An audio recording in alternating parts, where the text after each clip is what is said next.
So we began with mindfulness and mind, body, spirit holism. So we'll kind of keep that in mind, the first two principles. And now we're moving to the third principle, which Ron Kurtz named unity. And I think in our modern vernacular, we would probably say might use some terms like intersubjective field, which is the psychological kind of theory of this field of intersubjectivity that connects the therapist and the client, the caregiver and the child, two people in close, intimate relationship that are friends or partners. So that intersubjective field is another way of saying the principle of unity. We could also talk about attunement and what attunement means, both in the attachment process, where the caregiver literally has to tune into the emotional experience of the child. Empathy and compassion are based on this attunement. And one of the mysteries of this whole experience is in science called bioneurology is called mirror neurons. And mirror neurons is the theory that, well, it's actually the documented experiment that when, for instance, a child has an emotion in their brain, a certain neural pattern fires in their brain, and they don't know how, but the same neural pattern lights up in the caregiver's brain. So that seems to be the mechanism through which we state share. We share an emotional experience together where the child's brain lights up in a certain pattern, the caregiver's brain lights up in the same pattern, so that the caregiver gets a taste of what the child is feeling. So question for us today in this mindfulness practice is going to be, how do we facilitate that experience of attunement between two human beings?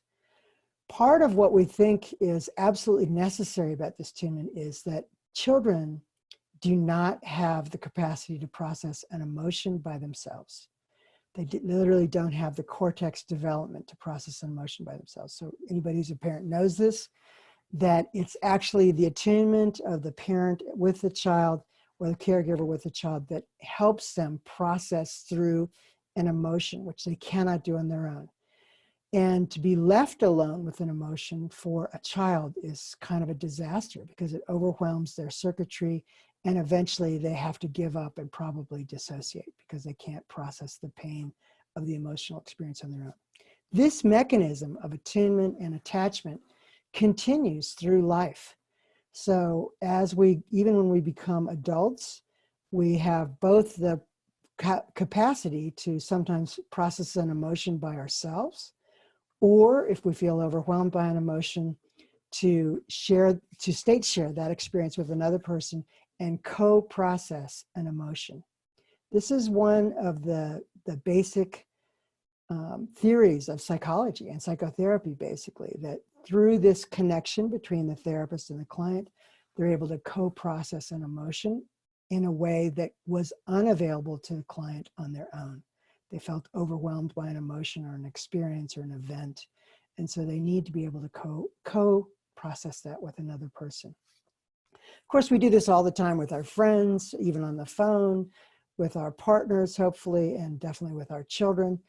But that mechanism is essential for how we actually conduct psychotherapy, and that's why Ron devoted a principle to it. Okay, so there's a little bit of mystery involved with this, how the mirror neuron function works, how that actually, the information is transferred. But one thing that we want to be studying today in this mindfulness practice is how in our body do we actually attune to another human being. So this is going to be kind of like taking mindfulness into the relational experience. So we're used to being mindful on our own, sitting on a cushion or whatever, by ourselves with our eyes closed. In this particular meditation or mindfulness practice, we're going to be actually trying to notice in our bodies what allows us to attune to somebody else's psychological experience and emotional experience. So that's our challenge for today. And so let's begin, and let's close our eyes in the beginning, and we're going to kind of view a little bit about mindfulness just in ourselves before we take it to mindfulness to the relational experience. So let's begin again with our breath.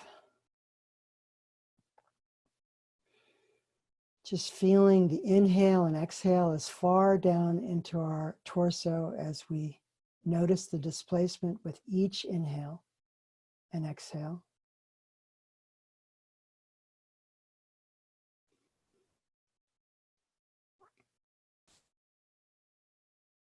And see if you can feel that displacement all the way down to your pelvic floor. Just the displacements of the lungs, the intestines, the organs in our belly. Nice, full, long breaths. And just remembering that mindfulness, three things kind of help facilitate that change in the brain we talked about in the first mindfulness practice. Mindfulness itself, focus on inner body sensation, what you're doing right now with each breath. And another thing that seems to facilitate this change in the brain is compassion.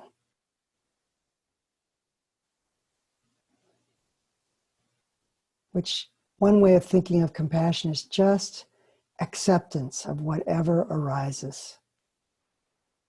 Thoughts arise, emotions, body sensations, perceptions. We're just open to whatever arises. With what Freud called even hovering attention.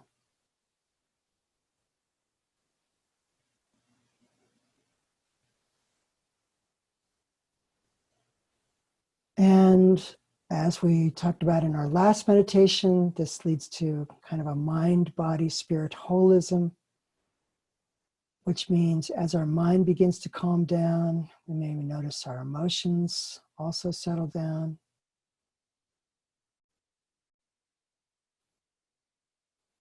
As we pay attention to our breath, that also affects our emotions and cognitions.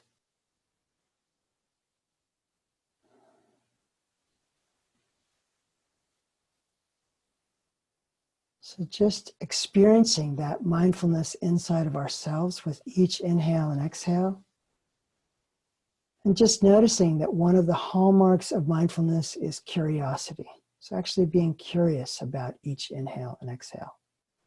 Paying attention to, like, what if we experience this next breath as slightly different than all the previous breaths? How would we be curious about that?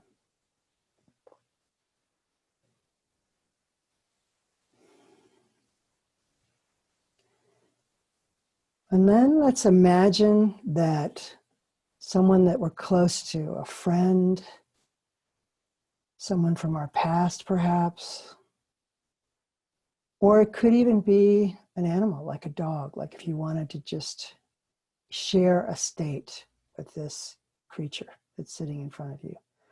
What kind of body state, what kind of psychological state would you go into to share an experience together?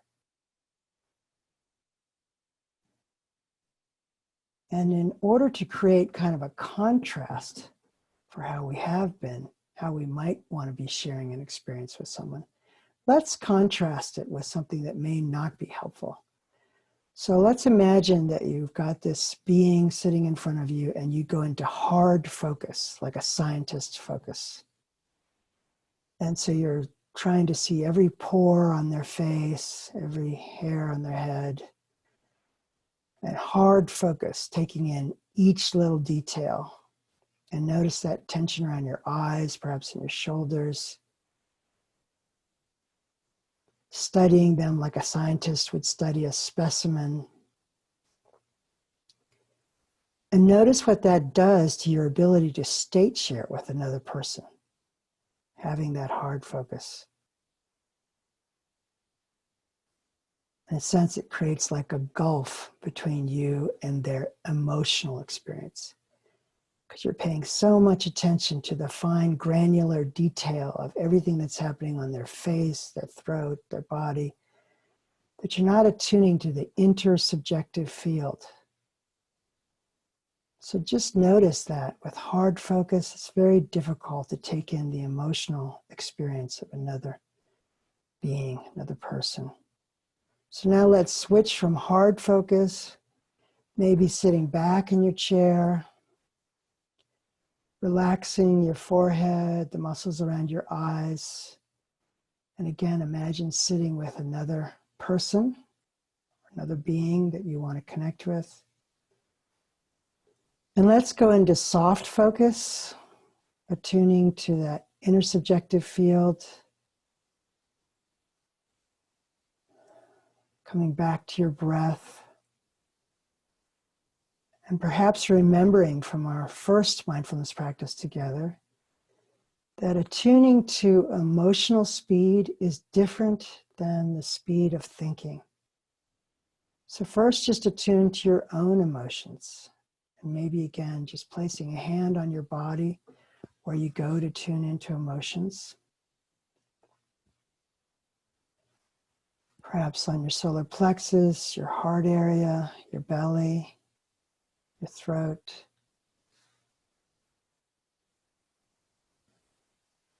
Start to bring your awareness down into your body. And notice what you attune to with your own emotions. Is it like an energy, a sensation, a more generalized feeling in that area of your body?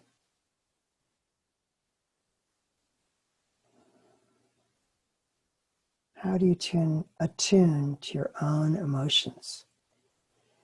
And there's just noticing your inner speed, your inner sense of time or pace slowing down as you attune to emotions.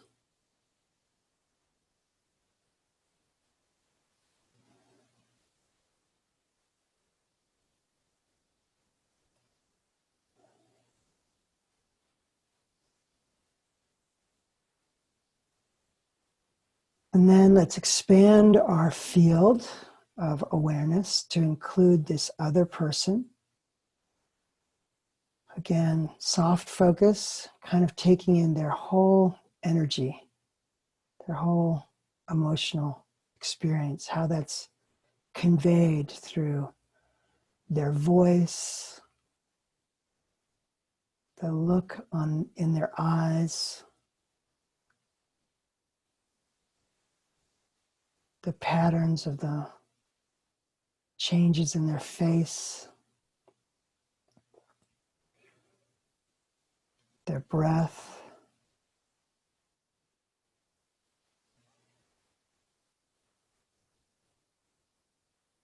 And now we're expanding mindfulness from just ourselves to like presence with another person.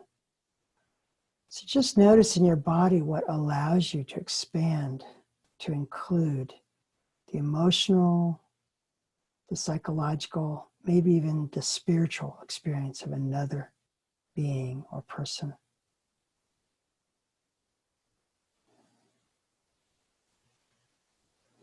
And how you might use your own body as like an antenna to attune to their experience.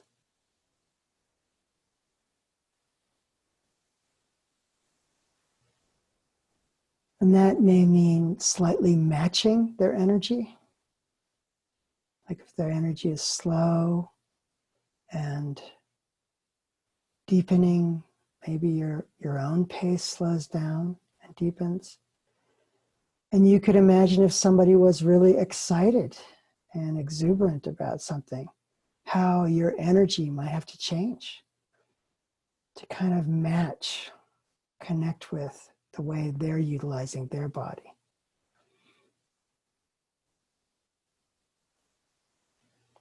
So let's imagine that for a moment. Now we're with someone who's really excited about something and they're conveying that to us. And just notice how your body changes to match that excitement, to take in their excitement.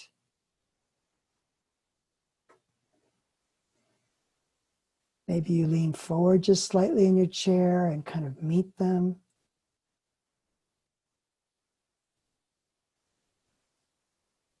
And just imagine your pattern of neural firing matching theirs. So you're tasting what their emotional experience is like.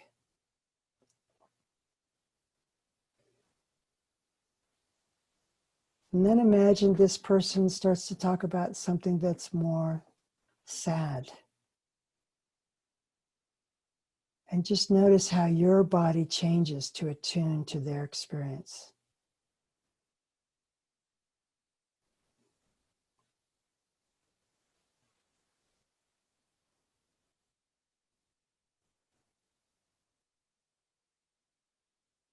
So just a sense of settling in your own body, opening to sadness in another person.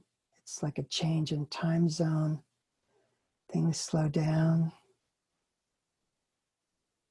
Just imagine someone sitting in front of you, how you would meet them, how you would attune or state share with their experience.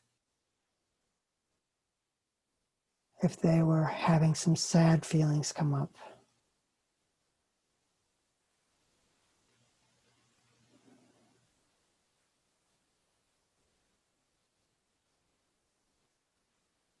And then finally, they begin to talk about something happy. And again, noticing, using your body as an antenna to attune to their experience. Something that they're happy about. For those of you who are thinking of a dog or an animal, you can imagine happy dog. Just attuning to the spirit of that experience. Happy person, happy being.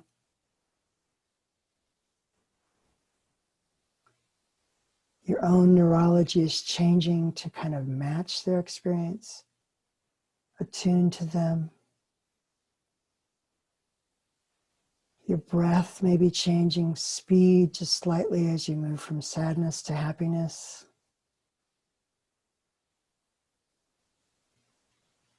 You can imagine being in eye contact and reading the happiness in their eyes and the patterns on their face, in their breath, their voice tone. All of these allow you to co-experience an emotion, and in some cases, co-process that emotion. Like maybe they need someone to be sharing this state with them, to actually experience it fully themselves.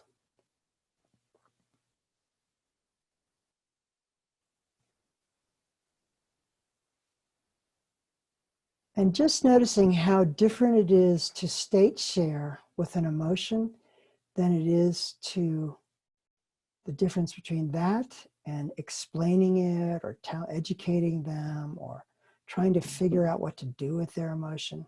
It's a very different state to just be in it with them, get them in their own experience. And yes, in psychotherapy, sometimes we do have to explain, to give maybe even some science or some meaning or some, but right now our goal is just presence. Just being present with another being, taking in their experience, tasting their experience ourselves.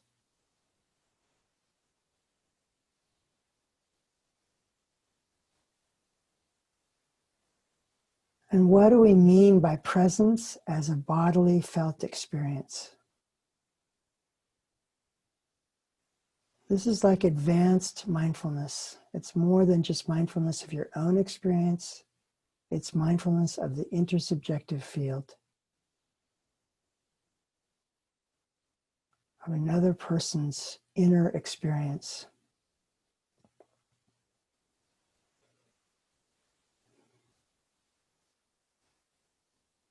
And let's begin to expand our awareness even a little bit more. And we'll do this by slightly opening our eyes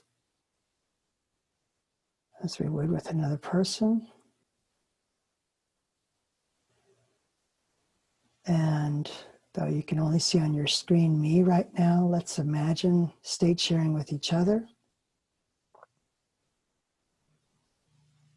As the mood changes in one or the other of us, how we have to adjust our body to really attune to the overall emotion, the overall spirit, the overall experience of another person.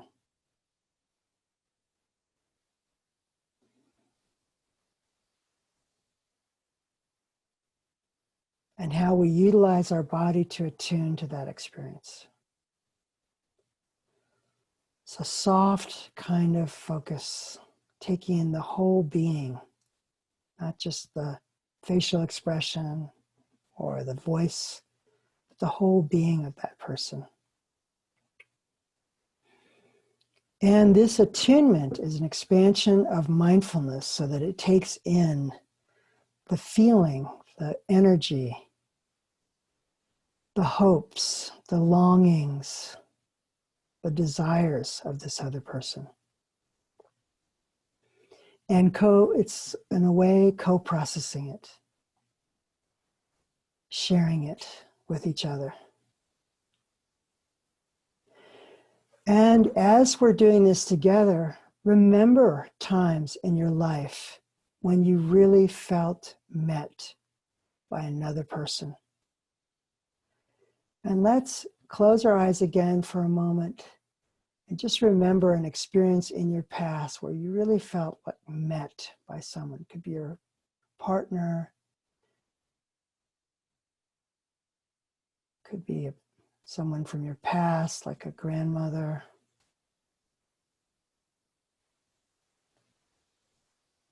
The state of being in contact with another person, like you really feel like they got you. They get what your experience is like for you. And as you remember that experience, remember some of the details, where you were, what the setting was,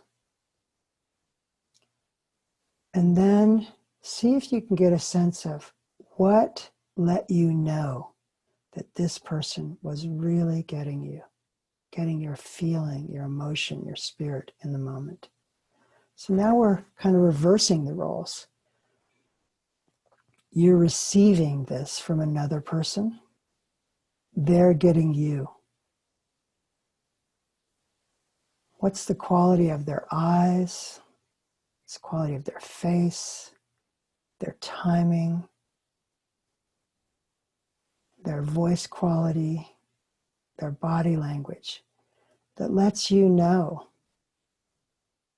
that they really get what this was like for you. Whatever you're describing, whatever event it was. That they're along for the ride. They're tasting what this is like for you. And what in particular is so healing about that? When someone else gets you, when you share intimately and it's received. So for a moment, just imagine being like the client, having someone receive you. And notice in your imagination, what are the elements that telegraph to you that this person received me? If you're bringing up a memory of this experience. They heard me, they got me, they understood me.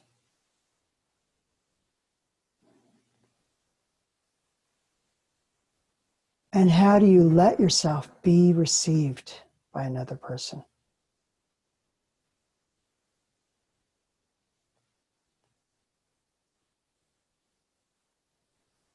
How do you take in that you are being received? How does that change your inner experience in your body, your muscular tone, your breath, when someone is receiving you?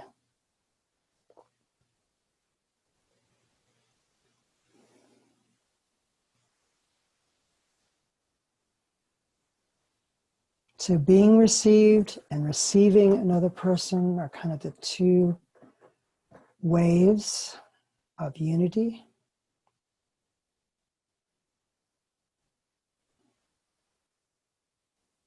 And let's just explore the state of being in the intersubjective field together.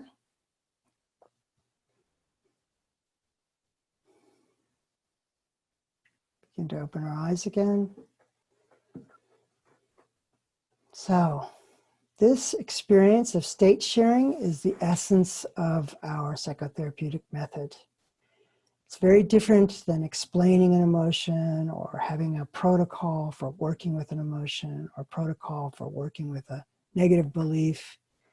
We have all those protocols in our head. That's different from presence. And the essence of this experience, unity, is being present with another person.